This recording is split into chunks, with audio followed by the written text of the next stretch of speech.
Assalamualaikum warahmatullahi wabarakatuh. Selamat siang pemirsa. Selamat datang kembali di podcast Mandua Pamekasan pada episode 2 kali ini yang mengusung tema pendidikan ala Nabi Muhammad SAW. Saya, Dina Mulyana Firdausia, telah bersama dengan Bapak Sya'roni selaku narasumber pada kesempatan kali ini. Assalamualaikum Bapak Sya'roni. Waalaikumsalam warahmatullahi wabarakatuh. Apa kabar hari ini Bapak? Baik sekali, bisihah wal afiyah.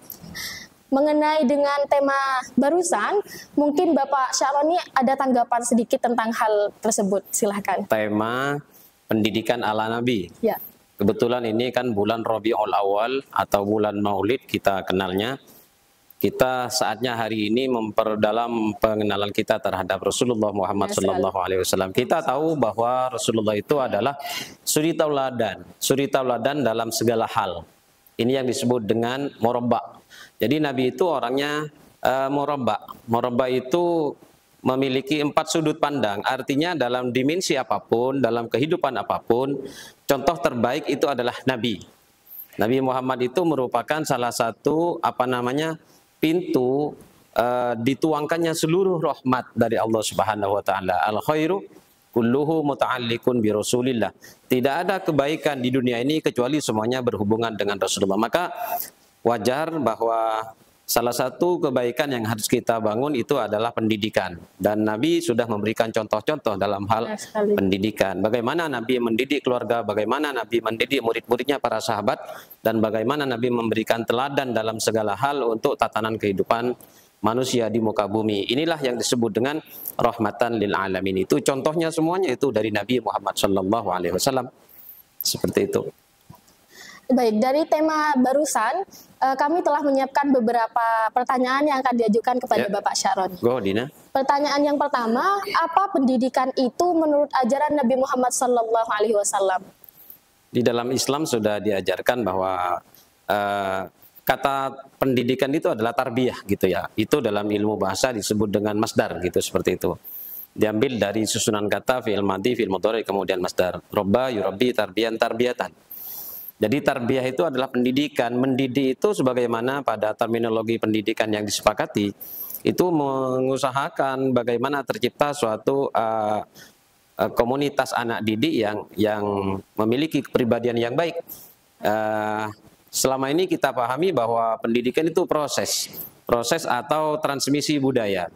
Jadi bagaimana anak didik itu potensi-potensi yang telah disiapkan oleh Allah di dalam anak didik itu dikembangkan begitu rupa, dan ini yang disebut dengan transmisi dan pengembangan budaya. Budaya di dalam Kamus Besar Bahasa Indonesia itu disebutkan adalah cara berpikir, akal budi, dan tingkah laku. Dan inilah yang disebut dengan proses pendidikan. Bagaimana cara berpikir itu berubah ke arah yang lebih baik sejalan dengan yang Nabi ajarkan. Kemudian bagaimana akal budi. Apa akal budi? Akal budi itu hati. Hati kita itu harus bagaimana, itu sudah Nabi ajarkan. Terus kemudian bagaimana perilaku atau kebiasaan adat istiadat. Itu juga semua sudah Nabi ajarkan. Jadi akhirnya kita sebut ajaran Nabi dengan Islam. Ya, pendidikan dalam Islam itu bagaimana? Sama dengan bertanya pendidikan ala Nabi itu bagaimana? Jadi begini, ada suatu garis besar dalam Islam itu. Islam itu adalah suatu ajaran yang berfungsi dua terhadap seluruh ajaran yang lain. Yang pertama itu tazkiyah, yang kedua itu tasqif. Apa tazkiyah? Tazkiyah itu ibarat barang yang kotor itu disucikan. Jadi pikiran-pikiran yang kotor itu dibersihkan, disucikan. Sepaterjang tingkah laku, alat perilaku, akal budi yang perilaku, adat istiadat yang kotor itu kemudian disucikan. Itu tazkiyah. Tasqif itu meluruskan. Ya sama maksudnya. Jadi tazkiyah dan tasqif. Yang bengkok itu diluruskan. Sehingga dalam ajaran Islam itu disebut dengan siratal mustaqim. Itu termasuk dalam dimensi pendidikan. Ada siratal mustaqim. Jadi disitulah tazkiyah dan tasqif. Diluruskan apa yang syirik, dibuang, dibersihkan. Tetapi di sini menjadi sangat luas sekali. Dan Islam itu bukan hanya berfungsi dalam dunia pendidikan, tapi secara general dalam segala hal. Sehingga Islam itu memiliki karakter. Karakter ini yang harus kita pahami. Apa diantaranya? Islam itu agama yang universal. Kemudian Islam itu juga bisa disebut sebagai agama yang toleran, agama yang fleksibel seperti itu. Misalnya begini, saya contohkan dari sahabatnya saja. Suatu hari ada seorang laki-laki bertanya kepada salah satu ulama sahabah dari murid-murid Nabi yang elit, yang ulama, yang namanya Abdullah bin Mas'ud. Pertanyaannya adalah, wahai Ibnu Mas'ud, apakah ada taubatnya orang yang telah membunuh orang? Terus karena ini orang mau berhenti membunuh dan mau baik, Ibnu Mas'ud menjawab, ada. Di saat yang lain, ada orang laki-laki yang lain bertanya kepada Abdullah bin Mas'ud, wahai Ibnu Mas'ud, apakah ada taubatnya orang yang membunuh orang? Ibnu Mas'ud bertanya, kenapa kamu bertanya demikian? Kalau ada, nanti saya mau bunuh orang, habis itu saya mau taubat. Karena ini orang akan membunuh, maka Ibnu Mas'ud itu menjawab, tidak ada. Tadi bilang ada, karena konteksnya mau berhenti. Ini bilang tidak ada, karena konteksnya mau membunuh.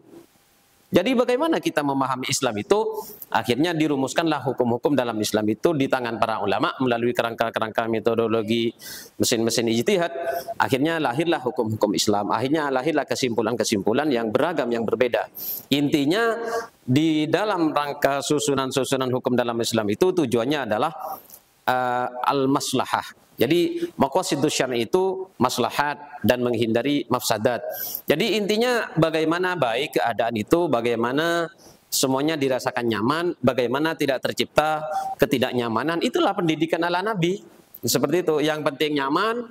Bahkan kalau perlu tidak jujur pun, selama itu tidak keterlaluan dan hasilnya lebih kepada kemaslahatan kebaikan, itu menjadi boleh. Bahkan kadang-kadang menjadi wajib.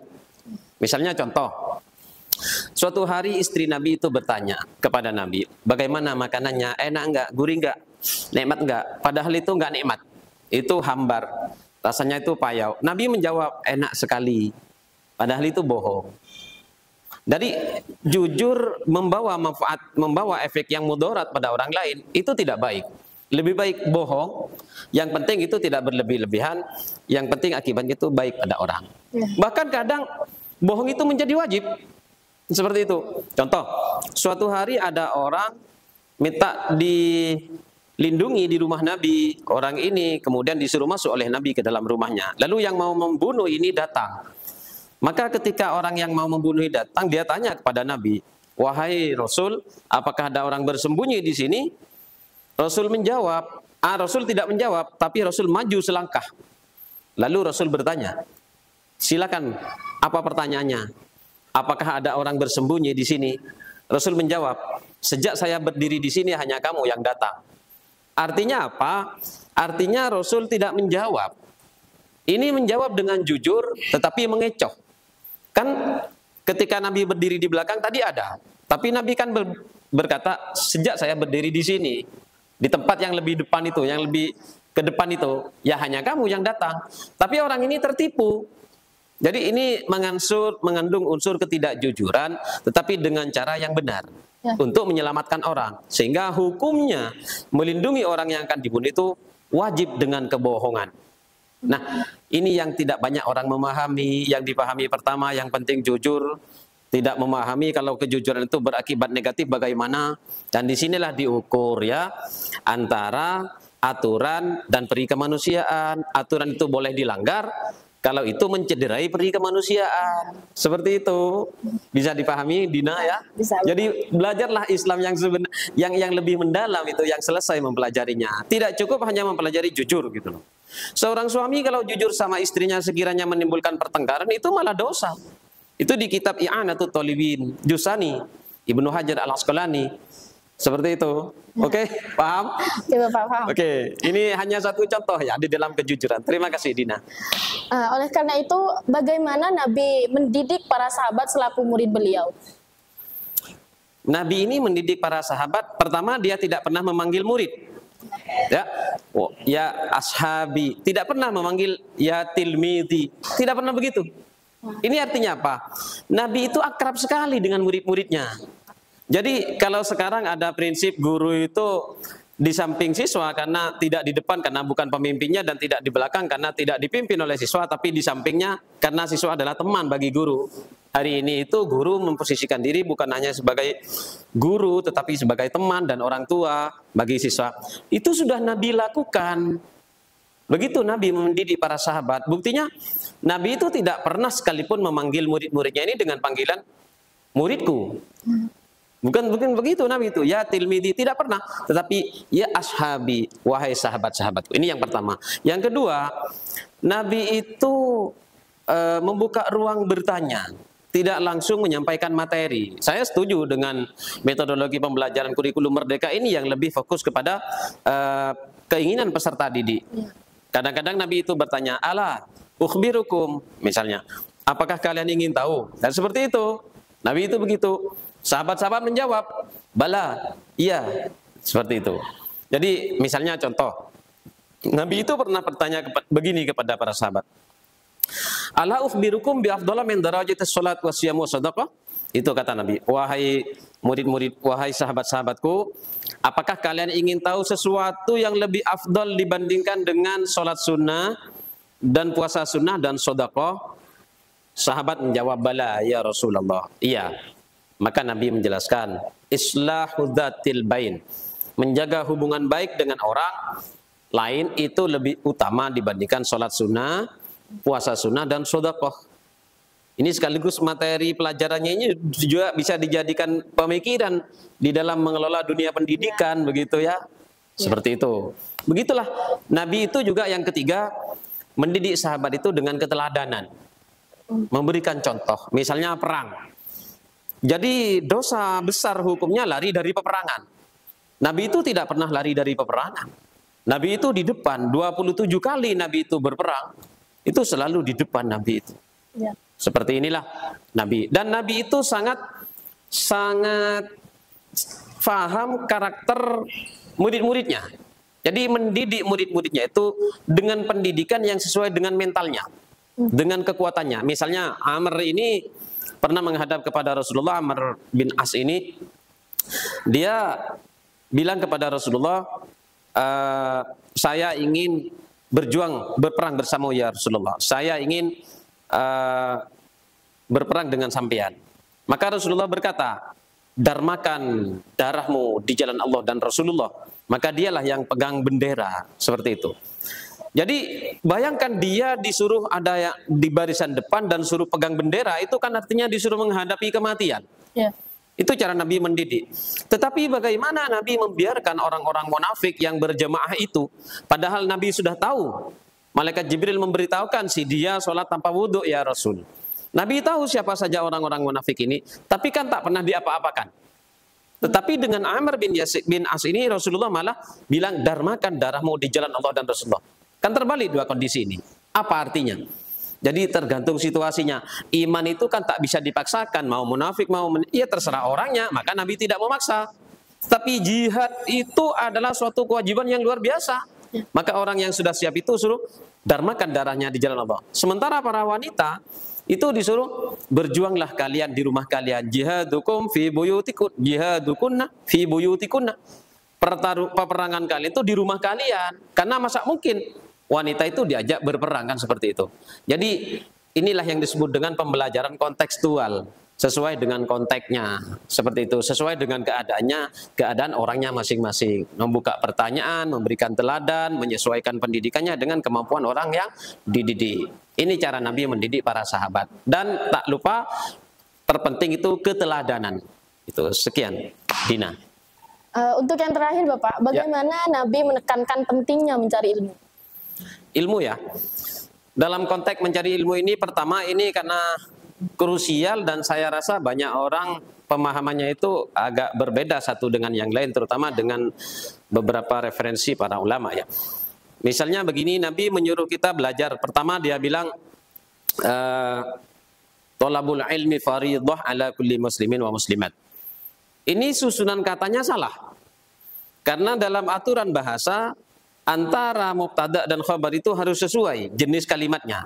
Sedangkan di sini thalabu itu jenisnya mudzakkar dan fardhah ini jenisnya muannas. Ini sudah menyalahi aturan ilmu bahasa. Thalabul ilmi mestinya fardun. Ini kok jadi fardhatun. Itu diteliti akhirnya oleh para ulama-ulama nahwu. Telah ditemukan ternyata ta dalam lafadz fardhah itu bermakna taukid. Taukid itu artinya penekanan yang sangat kuat. Berarti Nabi memberikan tekanan untuk mencari ilmu. Ini yang pertama.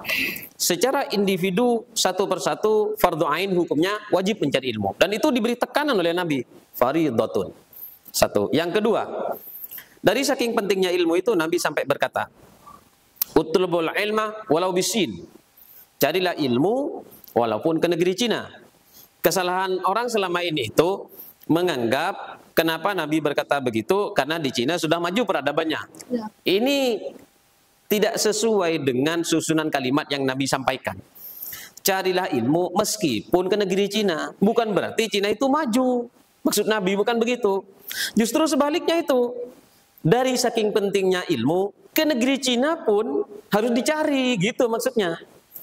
Jadi bukan berarti Cina sudah maju. Bukan begitu maksudnya. Jadi ke daerah manapun. Sama dengan kalimat khudil hikmah walau min duburil khinzir.